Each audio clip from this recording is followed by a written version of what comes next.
Sir, sa dami nang namatay sa rabies, bakit ni isa wala man lang inembalsa mo? Dahil ang rabies po kasama sa listahan ng dangerous and communicable diseases. Some examples like hepatitis B and C, certain forms of streptococcal infections, Jacob's disease, mad cow disease, meningococcemia, viral hemorrhagic fever such as Ebola, the yellow fever, plague, SARS, or any disease or sakit na kapag tinamaan ka nito, sobrang malubha na epekto, nakamamatay at nakakahawa. Alam naman po natin na ang rabies, no? 100% po yung fatality niyan. So pag nagkaroon ka niyan, matik yan. Ang treatment po normally sa mga ganitong mga sakit, either dinediretso po ito sa cremation or dinediretso na po ito ilibing within 12 hours. Ngayon, pag na-cremate na, wala na pong problema. Pero kapag halimbawa gusto nyo ilipat yung bangkay, no? Pahukay ulit, pagka dangerous and communicable disease yung ikinamatay, we have to wait at least 5 years bago po yan mailipat. So kung kayo po ay nakagat or nakalmot ng aso o pusa or any animal na may duda kayo na baka may rabies, huwag na po kayo maghintay. Dumiretso na po kayo sa bakuna, no?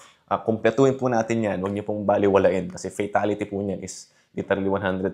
Either i-cremate ka muna bago iburo so hindi kita yung mukha or diretso po yan sa sementeryo.